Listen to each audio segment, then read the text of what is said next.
Bom, hoje o título da conferência dela é Sangue e Sofrimento, Conectores Familiares num Contexto de Reparação pela Violação de Direitos Humanos, no qual ela vai tratar um pouquinho do movimento Mohan e do tema da hanseníase e dos pedidos de reparação por conta da epidemia no passado, né, ou atualização disso, né.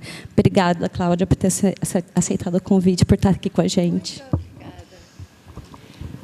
Eu quero agradecer a Carol muito pelo trabalho de organizar a minha participação nesse evento. Eu sei que as primeiras semanas de aulas aqui na Unicamp, inauguração, junto com os calouros, e que tem uma maratona de atividades. Então, é um prazer e uma honra estar participando junto a vocês. E como a Carol falou, narrativas de sofrimento, sangue e subjetividade vai ser o meu tema, falando em particular de conectores familiares num contexto de reparação pela violação de direitos humanos. A reparação é um tema que vem preocupando muitas pessoas, interessando muitos pesquisadores, em particular no que a gente chama essa era de vítimas, que, na verdade, tem toda uma série de autores nas ciências sociais que vêm trabalhando essa ideia de vítimas. Eu coloquei alguns nomes aqui. Didier Vassin, eu vou usar mais. Cynthia Sartre é uma autora pioneira aqui no Brasil que escreve sobre isso. E eu botei Julian Simões também, porque eu participo da defesa dele amanhã, e que, evidente, ele também está tocando nesse tema de vítimas, como define, quais são os efeitos. E uma coisa importante é que os historiadores colocam uma era mais recente que a gente está vivendo desde o final do século XX como uma era de vítimas, onde, de repente, esse lema, esse tema se tornou uma plataforma importante para as pessoas conseguirem direitos. E uma perspectiva insiste de como, durante muito tempo, quando havia violação dos direitos humanos, como logo depois da Segunda Guerra Mundial, o interesse era de ir atrás dos perpetradores das violações, pessoas individuais, para poder julgá-los, castigá-los. Os tribunais de Nuremberg sendo o exemplo por excelência, justiça criminal. Mas, aos poucos, desde a Segunda Guerra Mundial, a gente vê um deslocamento para toda uma atenção dada para as vítimas das agressões e das violações de direitos humanos. E aí que entra toda a discussão sobre restituição de terras, reconciliação depois de guerras civis, a ação afirmativa pelos danos históricos feitos contra determinadas populações. E, em vez de justiça criminal, nós estamos na alçada de justiça social. E é nesse contexto que a gente traz para vocês uma reflexão sobre um determinado caso de reparação aqui no Brasil. Lembro que Didier Vassin fala dessa mudança histórica de estilos políticos, onde ele pretende que nós passamos por uma época de caridade, chegando em piedade, e na época contemporânea nós seríamos politicamente movidos pelo sentimento de compaixão, que é diferente de outras épocas, tem uma ênfase muito maior nos relatos de dor e na importância de suscitar sentimentos de compaixão. E ele pergunta quais são as consequências dessas políticas de compaixão para a subjetividade de vítimas, que é uma preocupação, não somente de tentar mapear as mudanças históricas, mas para tentar entender os efeitos, que são muitos, mas eu só sublinho aqui na hipótese de Fassin, que eu trabalho um pouco no que eu apresento a vocês hoje. A vítima, ele vai dizer, a partir de observações do caso na França, deve se expor diante dos representantes e expertos do Estado, deve contar sua vida sublinhando os momentos de emoção mais forte, tem que mostrar seu corpo narrativamente e às vezes fisicamente para obter reconhecimento dos seus direitos. Tudo isso certamente não está sem consequências para o duplo processo de subjetivação e sujeição. Dito de outra maneira, para a construção de si e a submissão ao Estado.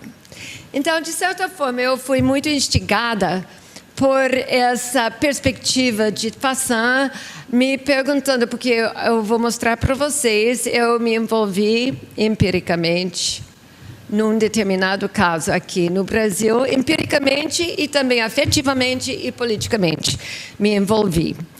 Com o ponto de partida, eu tenho que dar um pouco de história para quem não conhece essa parte da história, para entender onde eu estou. Que é um internamento compulsório de pessoas atingidas pela lepra. Certo? Tinha uma política nacional de luta contra a lepra, contra a epidemia, e, na verdade, começa bem antes, mas vamos dizer, a partir de 23, que tu encontra um montão de leis falando da segregação compulsória de doentes, que seriam internados com a ajuda de uma polícia sanitária, que, por sinal, em São Paulo, que sempre foi um estado particularmente eficiente, tinha uma polícia atuante sanitária que, bom...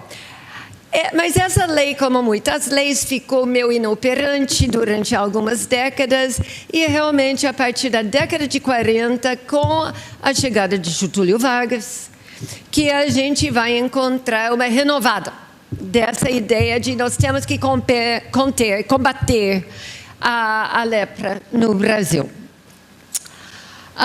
E a partir dessa época, tu tem a construção de mais de 40 hospitais colônia, em todo o Brasil. Acho que tem 3 em São Paulo. Em todo caso, em 43, tinha quase 17 mil pessoas internadas em 41 colônias. E para vocês terem uma ideia, essas colônias eram como bases militares, mas apresentadas como uma política moderna e humanitária.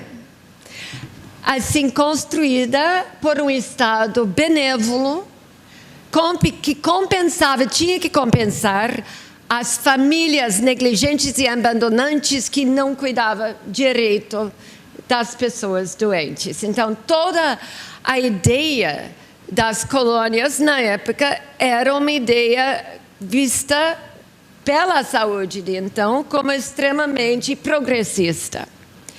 Eram, na verdade, instituições totais, isoladas e autossuficientes, até tinha o seu próprio dinheiro para ninguém ser contaminado pela circulação de moedas e de notas de dinheiro.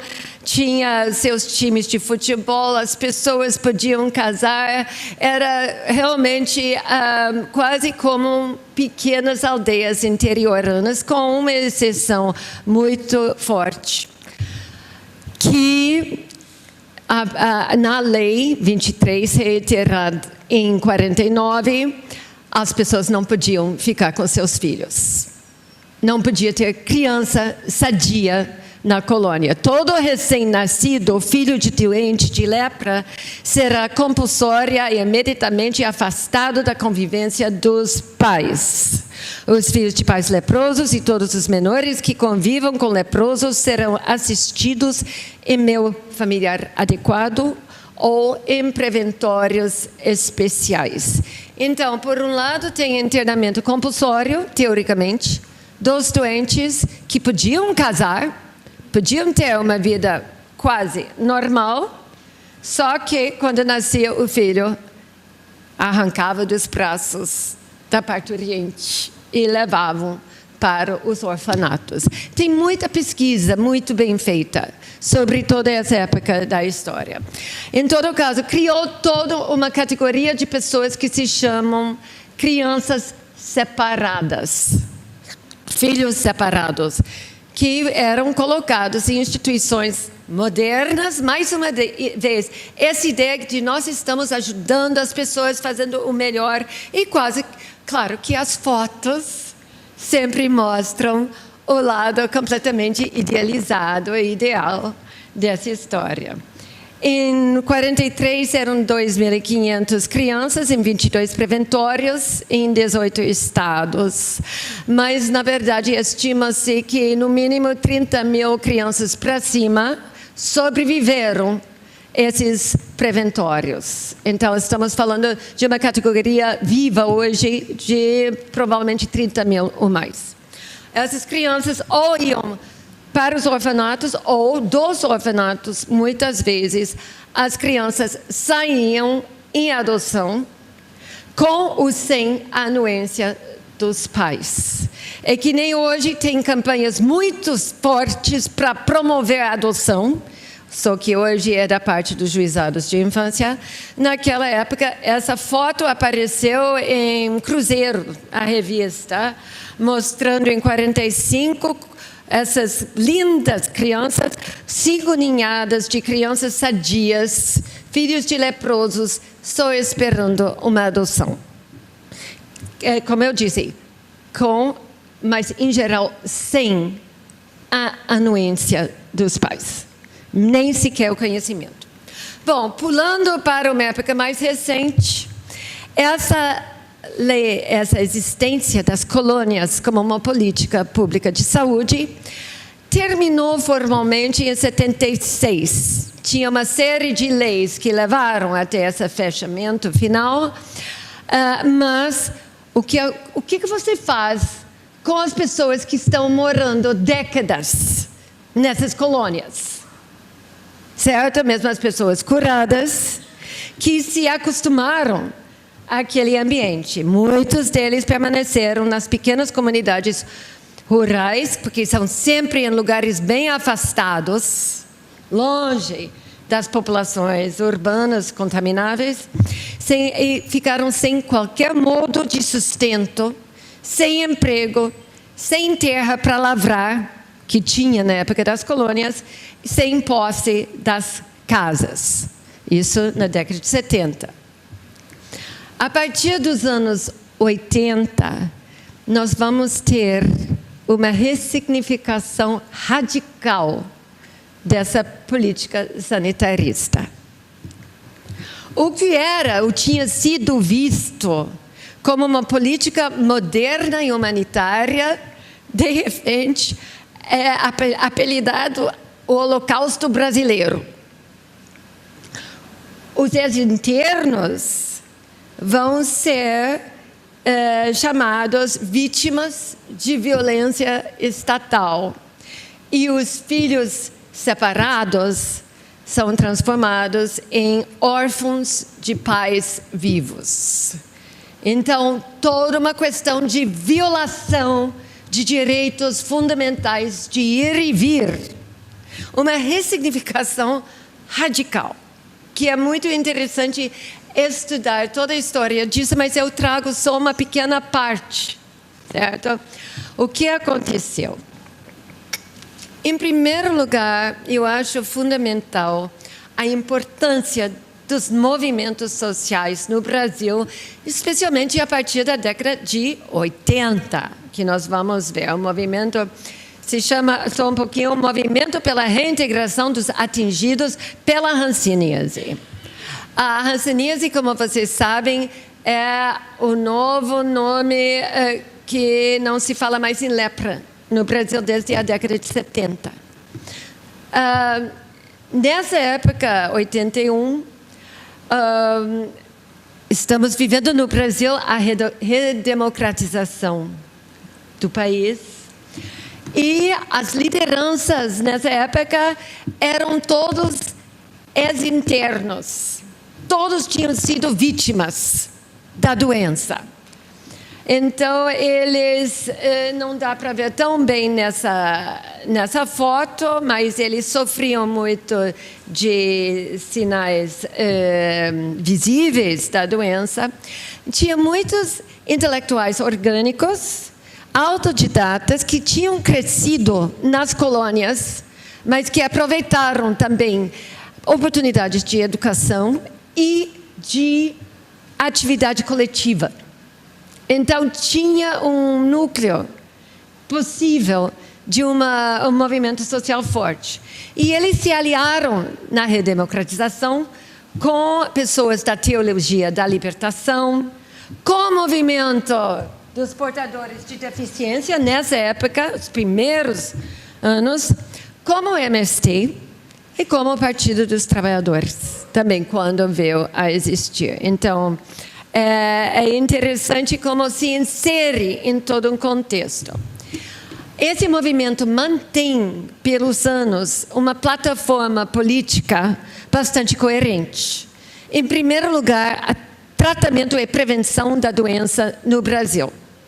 E eu insisto em dizer, no Brasil, todo ano, nós temos em torno de 30 mil novos casos de hanseníase.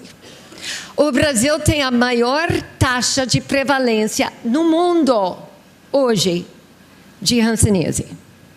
Então, continua sendo um problema que não foi inteiramente sanado.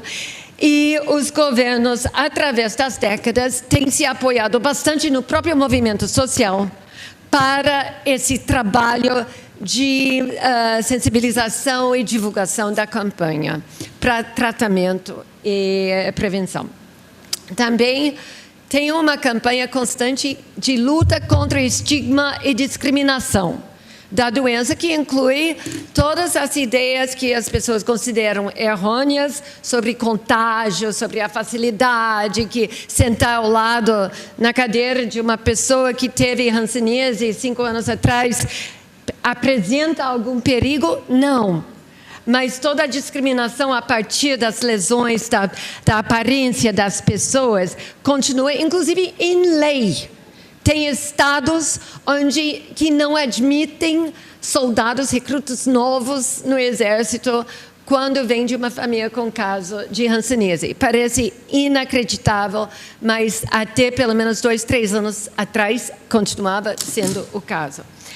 Então, combate à discriminação e, finalmente, a ideia de reparação pela violação dos direitos fundamentais dos internos. Os internos consideravam que, como os escravos, como todas as populações discriminadas, mereciam algum tipo de ação afirmativa em reparação dos danos históricos perpetrados contra toda uma população no Brasil.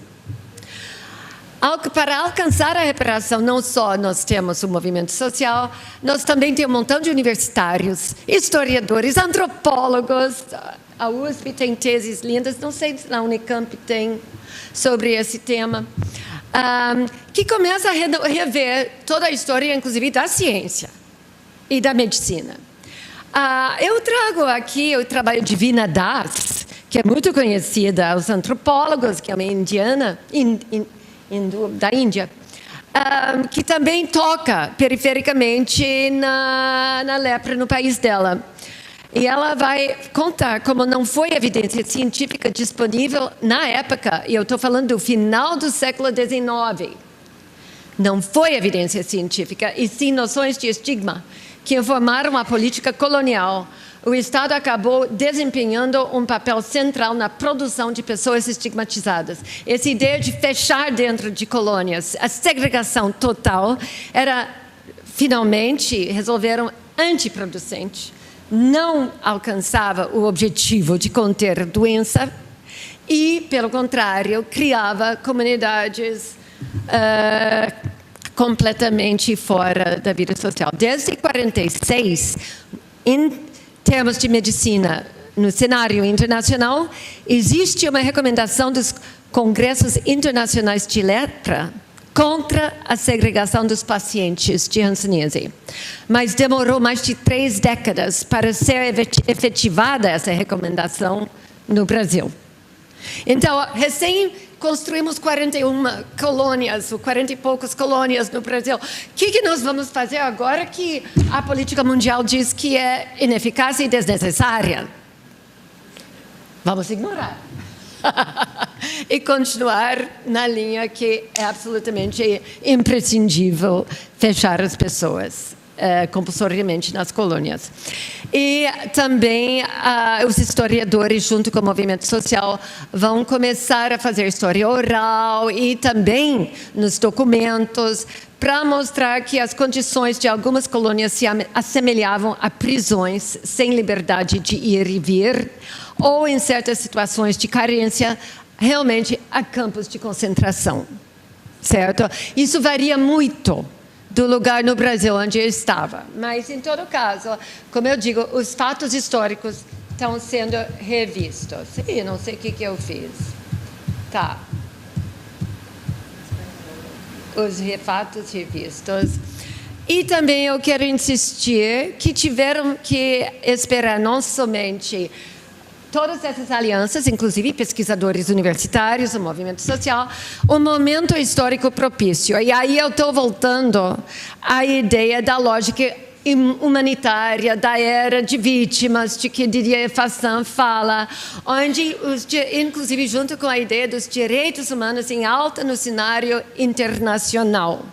E houve uma época quando o governo brasileiro estava dizendo essa coisa de indenizar, fazer reparação para os compulsoriamente segregados vai se tornar o cartão de visita nacional sobre a nossa política de direitos humanos. Então, tem todo um clima político que está dizendo, vamos lá, eu mostro aqui uma foto de 2005, uma reunião do movimento com a subcomissão da ONU dos Direitos Humanos e com o embaixador japonês no Brasil. Então, toda uma articulação e, finalmente, é evidente que o movimento tinha aliados políticos poderosos.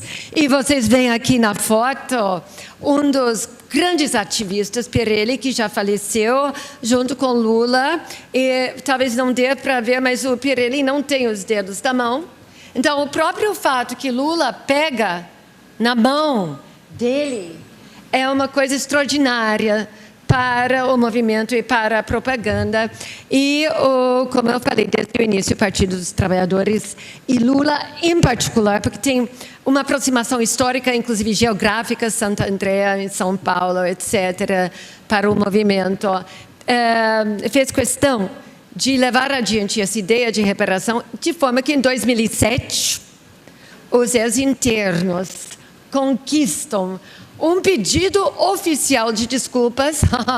Hoje em dia, com a nossa história sendo reescrita com cada novo dia, a gente vê como as coisas vão em uma direção ou em outra. Mas, em todo caso, em 2007, o governo brasileiro admitiu publicamente, inclusive contra a opinião de muitos profissionais da saúde coletiva. Então, tinha uma certa controvérsia, né? Mas admitiu a desnecessidade de internamento e que, de fato, que foi uma violação e concedeu a todos os compulsoriamente ex-internos uma pensão mensal vitalícia de 2 salários mínimos. Ixi! Agora chega a vez dos filhos separados. Porque depois dos pais ganharem indenização, os filhos falaram, e nós? Nós que sofremos falta de identidade, falta de contato com a família, nós que fomos arrancados E essa aqui é uma camiseta do grupo. Nós fomos separados, sofremos, mas estamos juntos agora. E agora eu chamo a atenção em particular para essa ideia do sofrimento, porque as narrativas de sofrimento entram aqui. Em contraste com a primeira geração. Quero lembrar para vocês, a primeira geração, que são os ex-internos, a partir de 80, que era mais uma era de direitos, eram geralmente homens, muitos dos quais com lesões visíveis, cegueira, mão em garra, etc., e aliados com outros movimentos políticos. A ênfase retórica era na violação do direito fundamental de liberdade, violação de direitos. Tinha muito pouco sobre os corpos. Sabe, eles não mostravam os corpos, eles não diziam, olha aqui. Eles estavam sempre com esforço para diminuir o estigma e dizer, nós não somos coitadinhos, não queremos pena. A luta deles era por dignidade. Era super contra as histórias que eles chamavam bate-gato, que eram aqueles que contam uma história e as pessoas dizem, histórias lamurientas para arrancar choros do teu espectador. Tinham uma resistência contra esse tipo de coisa. Na primeira geração, que levou à conquista de 2007. A segunda geração, filhos separados, o cenário político está mudando. Certo? Neoliberal, passou o bem-estar social, tem toda uma série de novas ideias. As lideranças têm muitas mulheres também, e com experiências muito diversas. Algumas dessas pessoas foram criadas em famílias adotivas, algumas pessoas cresceram no orfanato, então é uma heterogeneidade, é mais difícil encontrar essa coesão do grupo. Tem pouquíssimas feridas visíveis, porque não são pessoas que sofreram de doença que lesa. Campanhas apoiadas muito na mídia, TV, documentários, etc. E a ênfase retórica agora é na trauma psicológica, maus tratos sofridos no orfanato e nas famílias adotivas, crianças surradas, maltratadas, sem educação, etc.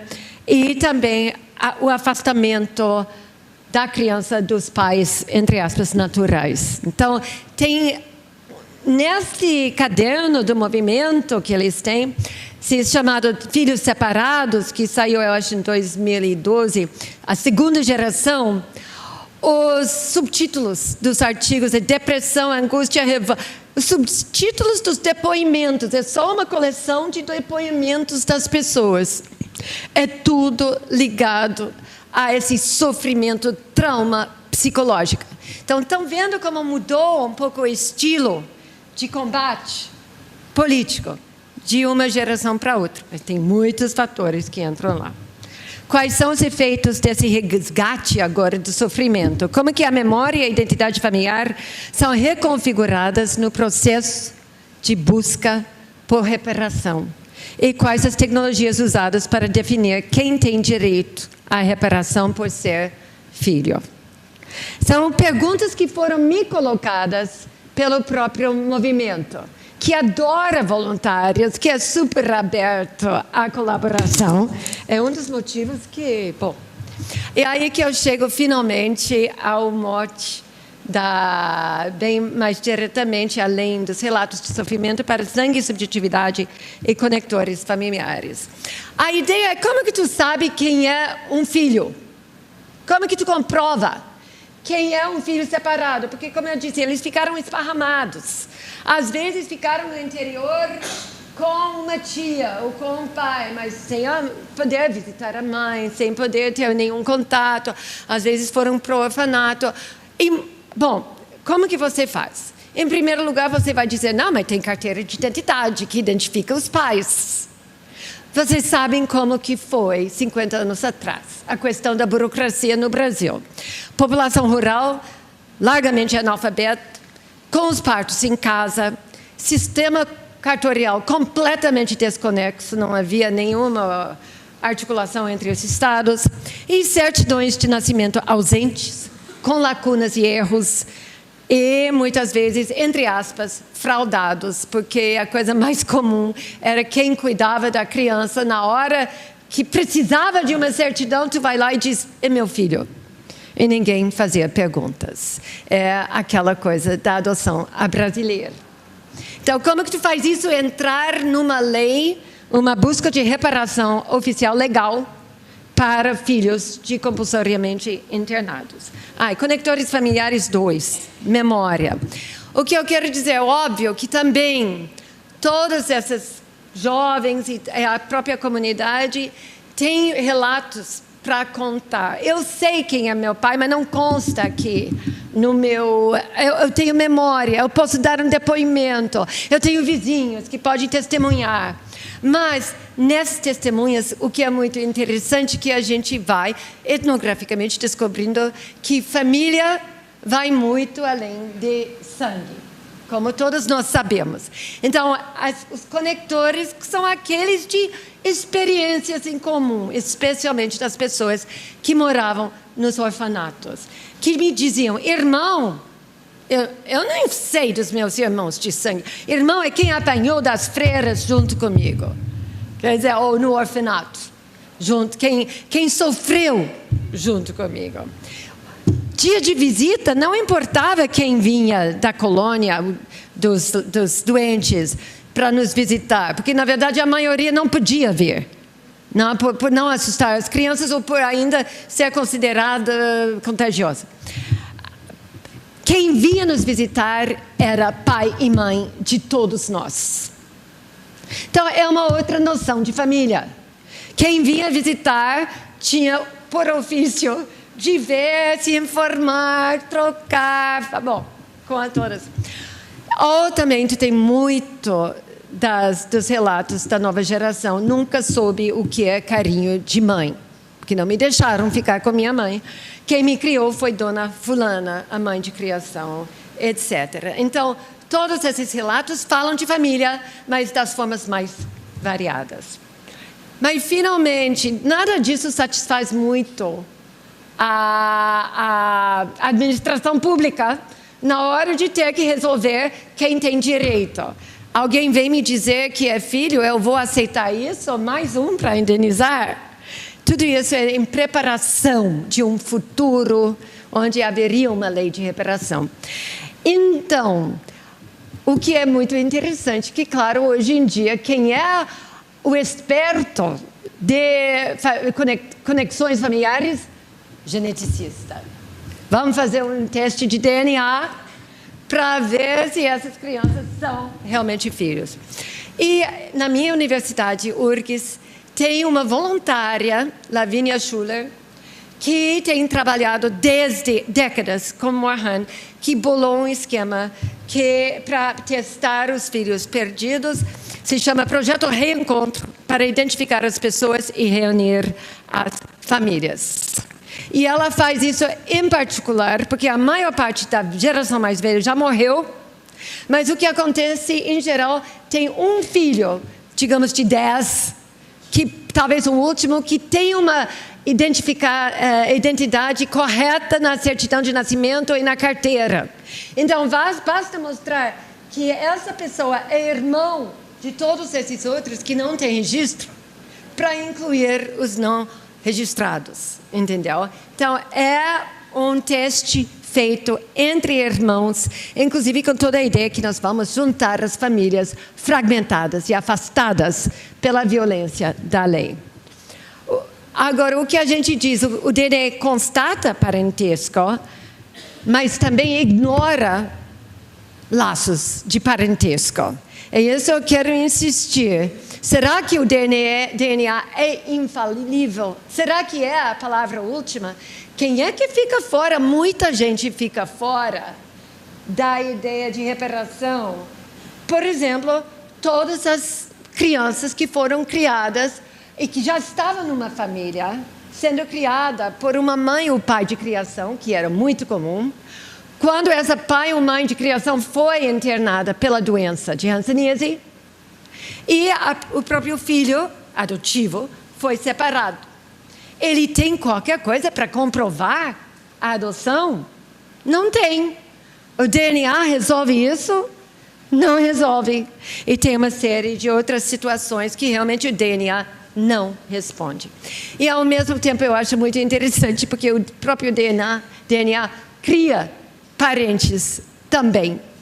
Porque uma coisa fascinante é constatar a quantidade de irmãos que vêm e vão dizer, para as reuniões e tal, e vão dizer: eu lembro de um irmão meu, mas morreu no orfanato. Pelo menos isso que nos falaram para minha mãe, que aquele bebê morreu. Mas agora que a história está mudando, estou me perguntando se esse irmão não foi dado em adoção e não está vivo em algum lugar. Então, os geneticistas estão fazendo um banco de dados realmente muito pautado pelas abuelas da Plaza de Mayo, na Argentina, na esperança de poder futuramente descobrir essas crianças ditas mortas no orfanato, trazendo elas de volta e incorporando elas na família. Então, o que eu quero dizer, o DNA elimina parentes e também cria parentes. Mas, então, com tudo isso, a pergunta, afinal, as subjetividades estão sendo reconfiguradas nesse contexto de reparação, com todas essas tecnologias, envolvimentos, participações. E o próprio movimento social, a geneticista, que são, como eu digo, pessoas que acolhem ciências sociais, querem saber, e perguntavam para mim: será que as pessoas estão mudando a sua sensação de família?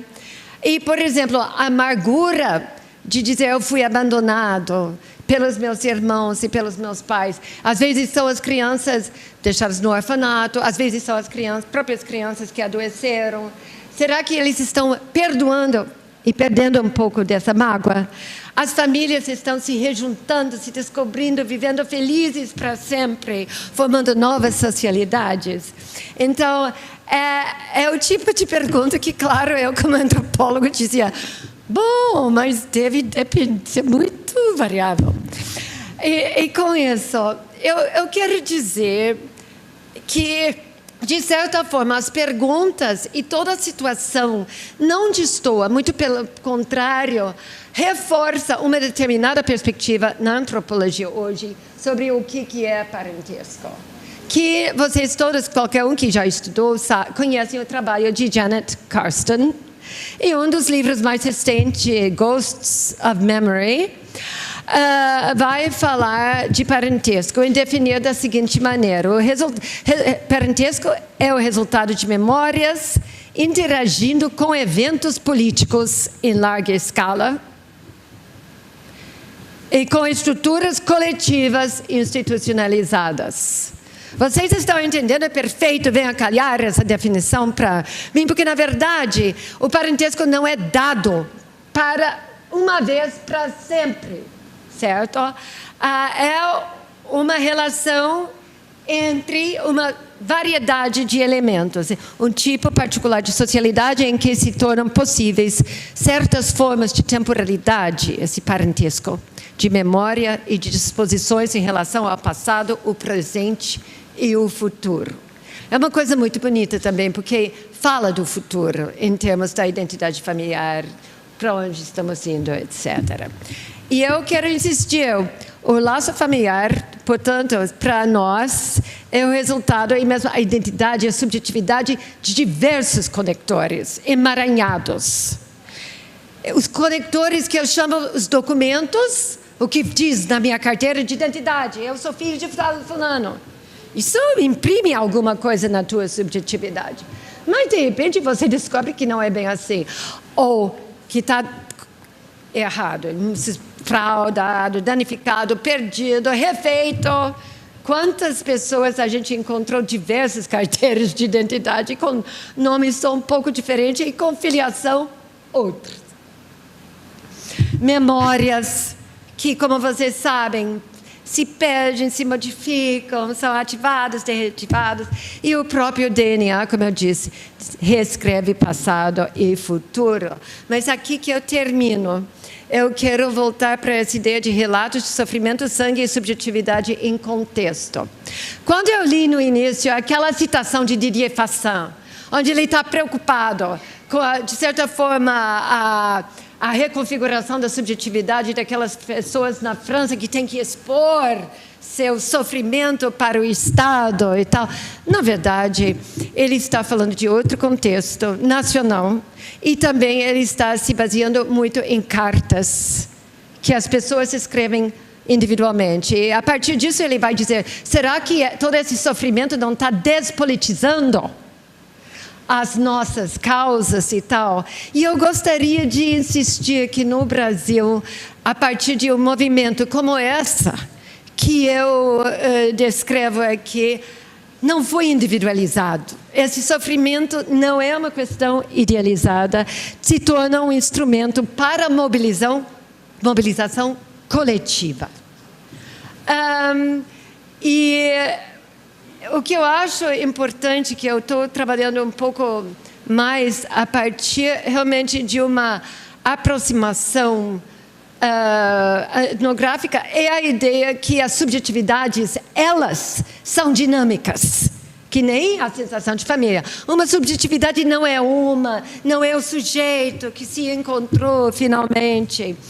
E que as pessoas podem acionar diversos registros da sua identidade em contextos distintos. E eu peguei de um autor, para responder um pouco a Didier Fassin, eu também uso Didier em outros lugares para responder a Didier Fassin, mas tem um autor muito legal, espanhol, não, na verdade, ele é uruguaio, filho de desaparecidos, que foi para a Espanha e vive hoje no País Basco. Gabriel Gatti, que escreve muito sobre a questão de vítima de sofrimento. E o que ele tem encontrado é que tem muitos filhos de desaparecidos que cansaram também de toda essa repetição de histórias tristes. E ele diz, não quer dizer que eles não vão acionar em determinados contextos esse sofrimento, mas ele usa um termo que eu acho lindo. Ele diz que, de certa forma, as pessoas acabam fazendo paródias sérias da própria situação. Eu acho isso bonito, porque enfatiza a inteligência e reflexividade dos nossos interlocutores, que não são unidimensionais. Ele vai falar, diante da experiência normalizada da catástrofe, quer dizer, as pessoas demonstram um questionamento sutil, certa desobediência respeitosa em relação às versões endurecidas do passado. É nesse espaço que conseguimos ver além das cenas estereotipadas. E isso me ajuda a entender muito melhor quando eu estou almoçando ou com a primeira geração ou com a segunda geração na casa de alguém, como eles começam a fazer piada sobre a mesma história que eles tinham reproduzido meia hora atrás, com choro e lágrimas nos olhos. Não que um registro seja mais verdadeiro do que o outro. Isso é absolutamente fundamental entender.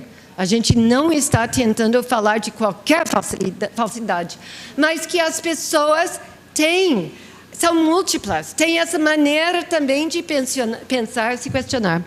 E isso que eu volto a puxar a sardinha para a brasa da etnografia.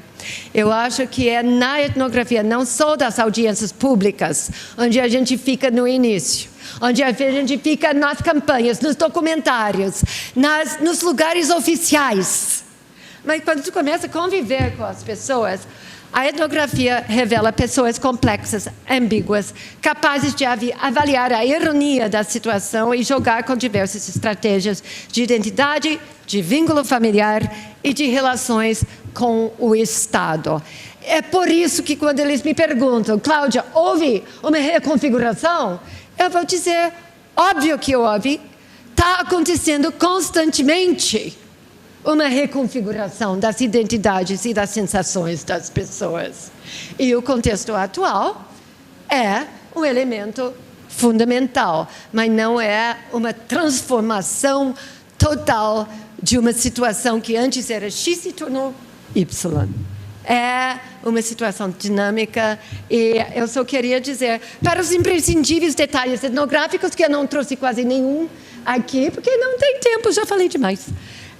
Eu tenho uma série de artigos onde é lá na escrita que nós temos coragem de nos meter em longas delongas, saboreando e tentando mostrar a significância das falas distoantes, das outras preocupações, das vidas íntegras das pessoas, das vidas das quais uma história catastrófica é só um dos elementos importantes, mas não únicos. Obrigada.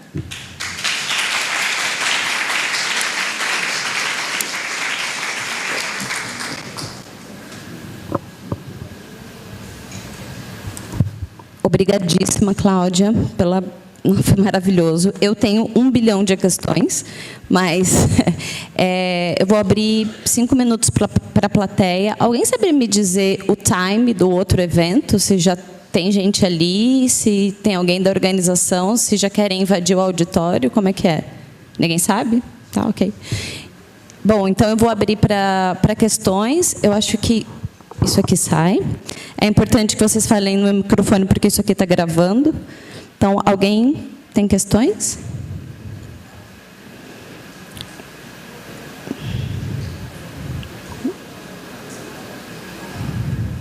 Alguém quer começar?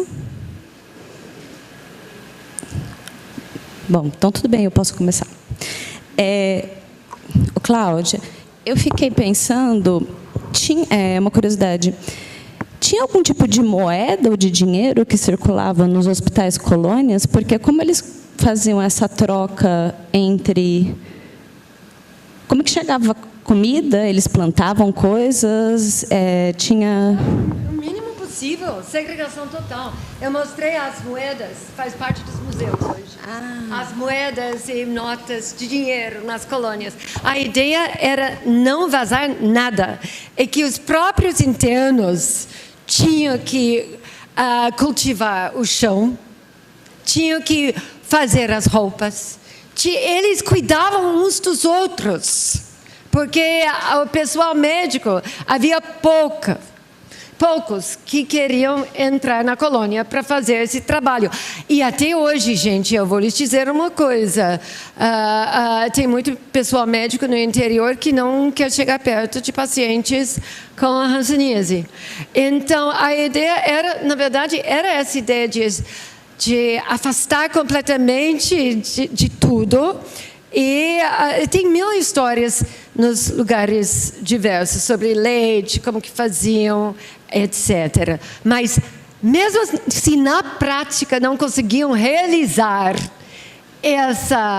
esse isolamento hermético total, na política a ideia era essa.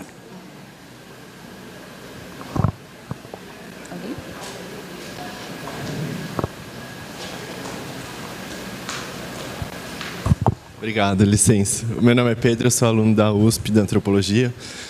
Queria pedir desculpas, em primeiro lugar, que eu cheguei um pouco atrasado, mas, de todo modo, é uma oportunidade muito singular, então eu queria fazer uma pergunta. É um pouco um comentário, um pouco uma pergunta.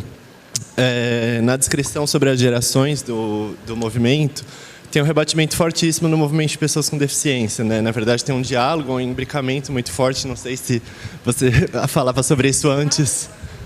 Tá. Não, eu não sei se você já falava sobre isso na apresentação, mas, de todo modo, a ideia, nos anos 80, o movimento de pessoas com deficiência está se consolidando como movimento. Então, a coincidência de pautas, a crítica ao coitadismo, essa categoria super forte, a falta ou a negação de discussões sobre corporalidade está muito presente.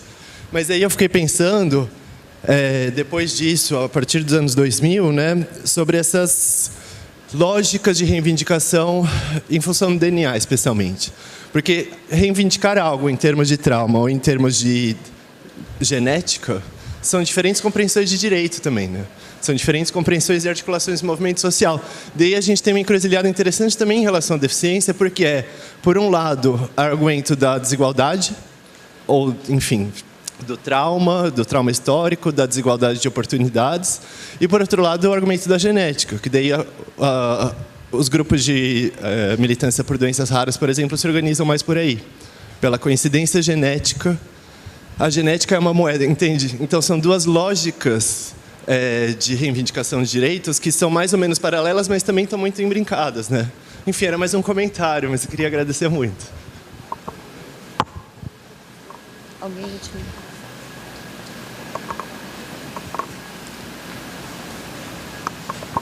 Acho que começou a você vir aqui na frente.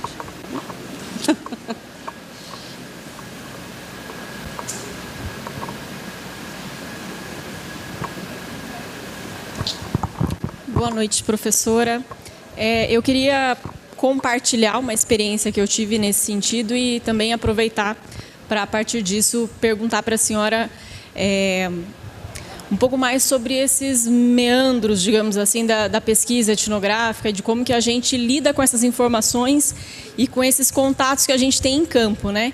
Minha pesquisa não é sobre isso, mas por acaso eu acabei me mudando, eu pesquiso outra coisa, a Amazônia, mas por acaso eu acabei me mudando para Bauru, que depois eu fui saber que aqui no interior de São Paulo é uma das maiores colônias que existiram, né, no estado aqui de São Paulo.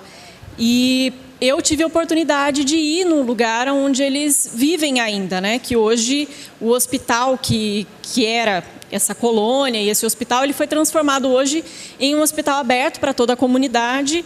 Várias cidades vão para lá fazer tratamento de doenças de pele, em geral, mas a colônia continua e as pessoas continuam lá.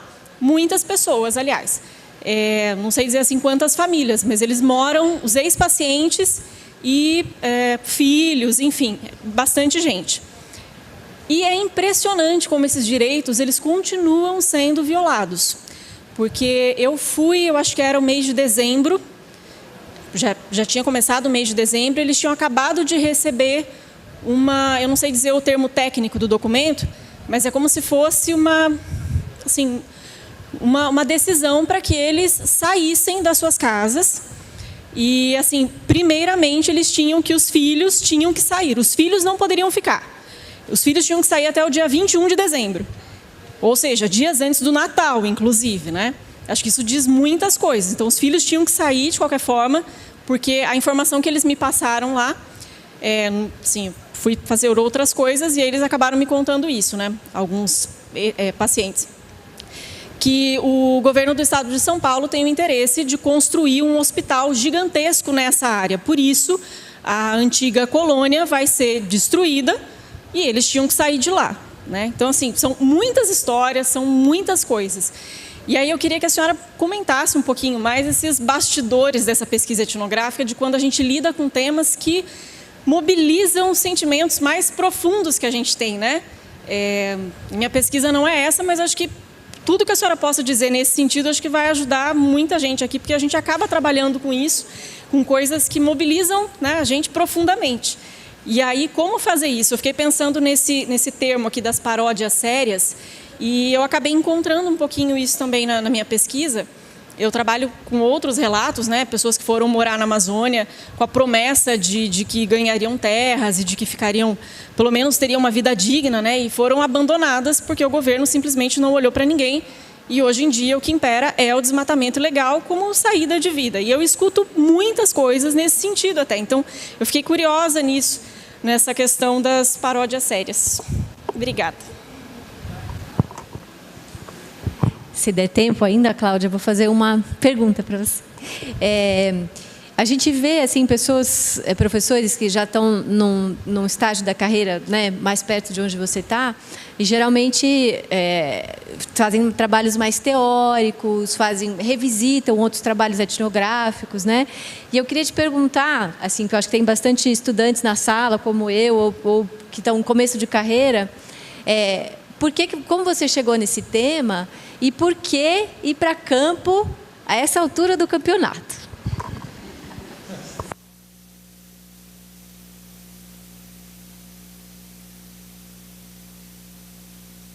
Um comentário também que me chamou a atenção a coisa da foto do ex-interno com Lula, né? E os apoiadores do MORRA, que você enumerou, movimento de pessoas com deficiência, até um ponto, porque eles vão se afastando paulatinamente, ou é ambivalente, ou muito contextual, se reconhecer como pessoa com deficiência ou não. PT e movimento dos ex-internos, né? Mas aquela foto é muito interessante, né? Porque a reparação por conta de deficiência, a gente tem um histórico desde a virada do século XIX para o século XX, né? Primeiro são os soldados vindos da guerra, não exatamente chamados com deficiência, depois são os trabalhadores que se acidentam na indústria, né? E rapidamente há uma legislação para reparar esses trabalhadores, para eles não entrarem com processos judiciais, né? E mais contemporaneamente a gente tem esses como hanseníase, como pólio, né? Com relação às epidemias. Mas me chamou muito a atenção dessa primeira geração, como existe esse afastamento da pessoa com deficiência e a aproximação, ainda mais com essa mão do Lula, que perdeu um dedo, porque é trabalhador, né? É justamente esse distanciamento da pessoa com do deficiente e, na verdade, a aproximação de uma figura do trabalhador, ou do lutador, ou da resistência, né? Eu não sei, me impressionou bastante aquela foto, eu nunca tinha visto. Era só um comentário.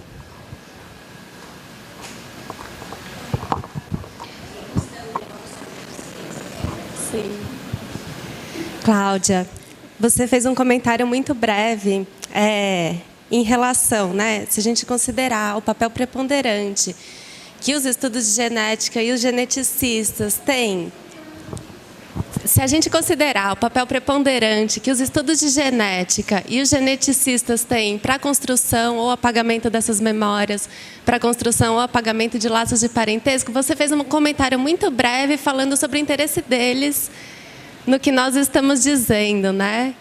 Você falou sobre esse suposto interesse deles em saber, de te perguntarem, nossa, mas será que, né? O que estamos fazendo? Dos geneticistas, claro, eles acreditam que eles estão fazendo alguma coisa e eles também estão te perguntando sobre o que eles estão fazendo, em que sentido se dirigiriam esse interesse dos geneticistas e pesquisadores. Bom, volto para ela, depois a gente tiver mais um tempinho. Então, nós vamos ficar aqui até 9 horas? Gente, eu não vou tentar responder tudo, porque é maravilhoso. Eu estou com 3 coisas na minha cabeça e depois eu olho as notas. Uma coisa eu quero agradecer a Pedro e Carol, as duas pessoas, porque trabalham com deficiência. E nós estamos nos aproximando. Tem todo é evidente que uma pesquisa etnográfica, tu começa com um tema, que é tipo o movimento social e a causa de reparação. Mas do momento que tu entra no campo, te leva inevitavelmente para lugares diversos. E um desses lugares é para nos aproximar e pensar sobre a própria ideia da deficiência, certo? Então, é uma aproximação. A Carol fez alguns dos mesmos comentários que tu fizeste antes da minha fala, e sobre essa aproximação com o movimento, com as pessoas de deficiência ou não, certo? É um pouco longo para responder agora, mas só para lembrar que é uma das coisas fundamentais. Outra coisa é o interesse, eventualmente, dos geneticistas. Aí eu vou... É super interessante, porque uma das primeiras vezes que eu entrei num campo onde eu curtia quase todo mundo. É isso que a etnografia faz às vezes. Tu entra e tu encontra ideias novas, pessoas novas, imbuídas um pouco de uma inspiração muito semelhante à minha, enquanto professora, pesquisadora universitária da antropologia, certo? A geneticista fez todo um protocolo que essas amostras seriam destruídas depois da identificação, a não ser que a pessoa queira ficar num banco de dados, mas tem toda uma cautela. E, na verdade, me chamaram de determinada maneira para eu tentar botar um freio no positivismo dos próprios juristas, que iam olhar para o DNA. Elas estavam lá porque DNA chama atenção. DNA é ótimo para publicidade. Os jornais vêm, as pessoas vêm, É um novo brinquedo. Eu vou vir fazer um DNA junto com fulano, que a gente sempre sabia que éramos irmãos. Mas então, o DNA foi usado também como instrumento agregador de publicidade. E eles não queriam tinham esse receio do uso para a reificação do parentesco. Então, foi super legal, ótimo, 5 minutos. Porque a última coisa, eu só vou terminar com isso, desculpe não poder falar, eu sei. Não, mas tu está me falando? Não, como que tem... quem é que veio de Bauru? Tu? Não, é junto com a pergunta de Chantal.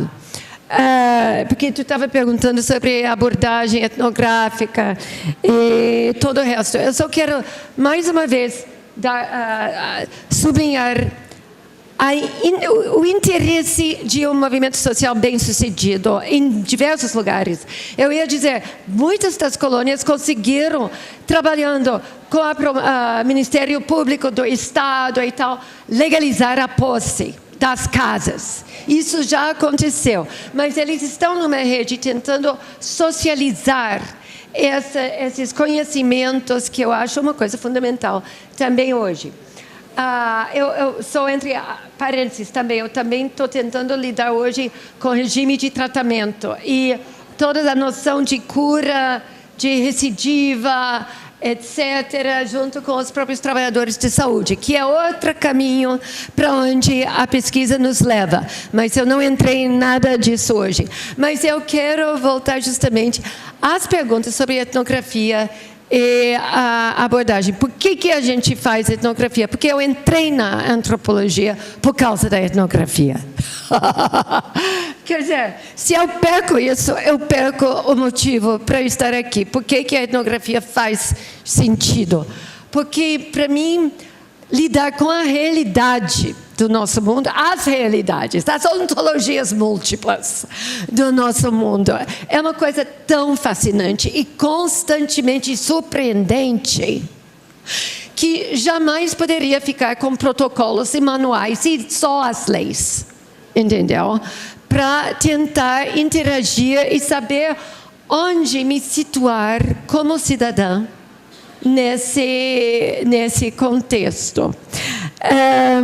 E o segundo motivo é que